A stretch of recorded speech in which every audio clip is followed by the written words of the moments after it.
Welcome to Probation Matters, a podcast by the Probation Board for Northern Ireland that takes a detailed look at how probation's work within the justice system helps to change people's lives for safer communities. In this podcast, we are talking to two service users who have completed their community sentences, one on a community service order and the other on an enhanced combination order.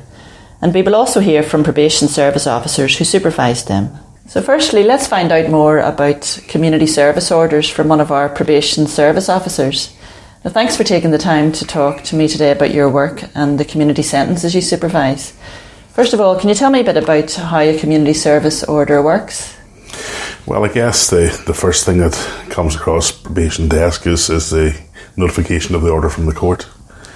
The order comes from the court, and then it's my job then to look at the order, contact the service user and invite them in for interview. We explain what the process is in relation to community service and how that goes forward, what our expectations are of them, and obviously that we are custodians in many senses of the order. And not only that, they have an expectation of what's required of them, but also there's expectations on me as a community service officer that I have to adhere to in terms of standards. And so I would then explain what is expected of me, so that it's not sort of seen that I'm heavy-handed in any shape or form and that I'm treating people fairly. So the order comes to us, we do the interview, and prior to that I would have had some knowledge of what the offending behaviour was and what the previous offending behaviours possibly were in terms of criminal record, and I would do some risk assessments in terms of what would be a suitable place for to place somebody to do their community service so that we have a successful outcome. So set alongside that risk assessment, we also look at people's circumstances, family circumstances, work circumstances, health circumstances as well. And all of that there formulates a plan in my own mind as to what the best placement would be. We have different placements in the community, charity shops, for example, large furniture stores, people who assist furniture and charity shops by assisting van drivers and stuff like that. We have also squad placements where we have community service supervisors who then manage the higher risk people, service users, people from medium to high who it may not be possible to place into an ordinary placement such as a charity shop. And so can you tell me a bit about how you support the service users while they are on the community service order? I guess COVID has really changed this ever so slightly, because our community service users have actually had to make their own way to site. Previously it would have been the case where they would have come to the office in squad placements and then be taken to the work site to do community service. But it's meant that my job then has been to link in with our community service supervisors and also the service users. I have had the opportunity to go to different sites and meet people. So there is an expectation and a standard that says that we have to engage with the service user within 4 weeks at a work site or a placement. So that has made that ever so slightly easier. But that is good in my mind, because it builds up rapport with the people just to make sure that the placement's right, that they have no issues, the placement has no issues, and if any issues arise, then we can deal with them in a timely manner. And can you tell me how service users benefit from completing a community service order, or have you any examples? I think it is a great opportunity for people to move forward in their life. And to gain skills that perhaps they haven't had before. There's also an opportunity there through working in with NACRO and the Working Well project, whereby community service users can complete 20% of their allocated hours in working along with an employment officer. And that employment officer can assist them in terms of making disclosures of their offending, assist them in writing CVs, and they set forward a programme and then they can link people in with certain courses, many of them which are online, and help them gain employment. There's also been a work start scheme as well, that has been linked in with NACRO as well, and I've had one service user who has gained employment through that as well. So there's and people do see those opportunities. People see the opportunities within community service of how organisations and charities help others. It brings them into a working environment where they meet others and can feel valued. For some people of the service users would have social anxiety and mental health problems, and getting out to have a little bit of structure in their life makes a huge difference. And I think that that many people value that, and it certainly helps them move on with their life and the relationships that they have in their lives. We will now hear from one of our service users who has completed a community service order. So thank you for taking the time to chat to me about your community sentence. You found yourself on a community service order, also known as a CSO. Can you tell me a bit about why you were given the community service order? Yeah, basically it was a time where things were going good for me in life-wise, nothing to do with family-wise. It was just personal, like mental health reasons. But went downhill, decided that you take stuff I shouldn't have took, done stupid stuff, decided to drive, and ended up getting stopped for it. But no harm, if I didn't get stopped for it, it was probably ended up going to be a lot worse than what it was. So it would have been, that you probably would have been here. That's to be honest on it. Okay, thank you. And how did your probation service officer support you during your CSO? Yeah, she supported me really well on it. That she didn't get me into where I'm now. I'm still doing the volunteering wise in Katanga. Just trying to get me in there and then get me in touch with another girl, Rebecca. She put me through different courses. So ended up doing my first aid again, warehouse manager course, and then I think there's another health and safety course. Plus then health and safety and all that, so it was to help me take obviously time off the community service at the same time. Yeah, and is there anything particular about the community service that stood out for you that you feel really helped you? Oh, it's helped me more with basically getting out of the house again and actually socialising again, because obviously during COVID and all, so you stuck in the house, which was draining my mental health at the same time. But then obviously now being back out, it's actually started building confidence back up a bit more. Still not 100% like, but getting there. Yeah. Better than I was. And overall, so how do you think it's helped you make a difference in your life? No, it has. It's basically my eyes a lot more that there is still a lot more to what life is going to than what was going through my head at the time. Okay. And now you've completed your community service order. What do you hope to do now? Well, at the minute, I'm just actually still continuing with volunteering over at Katanga. It's helping my health reasons with it. At the minute, I'm still waiting to find out whether I'm going back for surgery or not. So, like, normal day-to-day jobs not going to happen. Right. Because if I let you go to try up one morning, I can't get out of bed. Yeah. If I can't get out of bed, that's the bottom line. There's no... I can't really expect an employer to try to be like, oh, sure, that's fine, you know.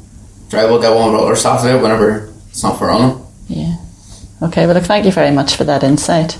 Now, we're very fortunate today to have your wife with us. And can you tell us a bit about how you feel the CSO has helped your husband? I felt that it's helped his moods and just his level of happiness, giving him a routine and a reason to be getting up and going out. And one thing I've always said to him is feeling useful is really important, because I would do a lot of volunteering in general, and now I go with Crescent Wednesdays. I would both volunteer, and in fairness, there's very few places that you can feel any more useful. They're brilliant people and they're very kind, especially with their words. The staff have built him up and give him confidence, not only just being able to get out, but they're just lovely people, to be able to get to meet them. And it's really obviously then had a difference, made an impact in your life positively too. Yes, it's exactly the same. I'm not able to work myself due to physical and mental health, and since being out of work, it's that feeling of uselessness. Can't do anything, there's no point, there's no reason, you know, you're just getting up, cooking, washing dishes, making beds. And when you're at the house, it's a bit different. That's just to do, you know, useful, but it's not appreciated. Whereas we're very appreciated at Katanga Christian Centre. And it sounds like you give your husband great support during this time, and that's obviously helped him to I hope so, I think so. rehabilitate. Back when he was having his troubles, we were very, very rocky because his mood comes out in his tone. So when he was feeling at rock bottom, there was lots of arguments, we weren't very close, we were spending time apart. Whereas the problems weren't coming from the family, but it was being projected onto. Whereas now, we had met working together, so it's just kind of going back to that we work well together. Because usually you shouldn't live together, you should work together. It works for us. Yeah. No, that's very positive. Thank you very much for both of you for talking to me today. Next, let's find out more about enhanced combination orders, which are also known as ECOs. First of all, can you tell me what an ECO is? An ECO is a court order. It's an order that is obviously put in place or sentenced by the court, and it's an order that is an alternative to custody. It meets for the offences that have been committed by our service users. It is an order whereby the threshold of custody is met, but it's an alternative to custody. And basically, like many of the other orders, the combination orders and the community service orders, we in probation here will be notified of the court and we'll arrange an induction. And the ECO team is made up of a probation officer who's a fully qualified social worker and a support officer, Probation Service Officer, just like myself at the community service end of business. That's what I am as well. So there's supports there for the person. The enhanced combination order is, and very often is put in place for people with complex needs. That may be somebody who suffers from addictions, whether that be drugs or alcohol, or alternatively, somebody who's got mental health problems and complex needs. And what probation has done then is offered through the probation officer and the probation service officers an opportunity to support that person through their order, an order which hopefully will change their lives and give them a further opportunity to move forward in their life, as opposed to finding themselves through further offending, finding themselves subject to a custodial sentence. And can you tell me a bit about the support that you offer to service users who are on an ECO? Okay, really from my end, it's very similar to what a community service order is. There's risk assessments that are put in place and selected placements. It's not always the case that a service user would be placed in a squad, but it can be very often the case that service users can be put into large charity shops where there's really good support for them, and they can work alongside others who form social relationships with them as well, in terms of friendships and exchange life experiences, which can be very, very positive for that. Before COVID, it is, I suppose, the role of the supporting probation service officer really would have been to assist people to get to appointments, take people to other agencies that were linked in. Perhaps some counselling would be required, or drug and alcohol counselling, and the probation service officer would have been able to get alongside the service user and take him or her to an appointment that would be beneficial to their ongoing sort of recovery and the opportunity of moving their life forward and dealing with some of those complex issues that are in their lives. Now, whether that be an addiction service or whether it be a mental health service, that's what the role of the probation service officer would have done. And also do what we would call some low-level work with them, some victim awareness work and things like that. And the probation officer then obviously would link in with the person on a weekly basis initially, And as the order progresses, that can go out to fortnightly and monthly, and support the person and see what they've been engaging with during the week. We encourage people to use the Changing Lives app as well at that sort of stage, because not everybody can remember what happened the day before, never mind a week before. Yeah. And that allows people to have an opportunity to record, whether they've had a drink of alcohol, whether they've used drugs and stuff like that, and then they're able to share that. And of course, that's an app on somebody's phone that we don't look into in any shape or form. It's not I always explain that in the induction. I says it's not a spy app. This is your phone. The information's on your phone, and we don't have access to it, but it's to your benefit to be able to use that in order to help us, in a sense, help you. And in particular, is there any certain aspect of the eco you feel really benefits the service user? I know there are partners involved in the orders. Well, I think holistically, I think it's a really, really good order, because that there is that little bit more tolerance, I suppose, given the fact that people do have complex needs, and I'm not just, I'm going to use the word leeway, but there's slightly more opportunities where a person cannot attend an appointment or cannot attend community service because of their lifestyle, the current lifestyle. And part of the order is to try and change that person's life, move that person's life forward, and take them from the place that they were in whenever they offended to a different place, which for them would be a much safer place. And I think the order does that for us. And there's always good communication through the team. We would have like a monthly sort of assessment and review of people on the order, so that we can offer the best opportunity. They have opportunity to engage with psychology, probation psychology as well as other agencies, as I said previously, for addictions and for mental health services. And we obviously would link in with social services and things like that there, where there would be child protection issues as well. Of course, we're open and honest with our service users, to explain the necessity for those things to happen, and we obviously want the best for them and the safest way that they can conduct their lives in the future.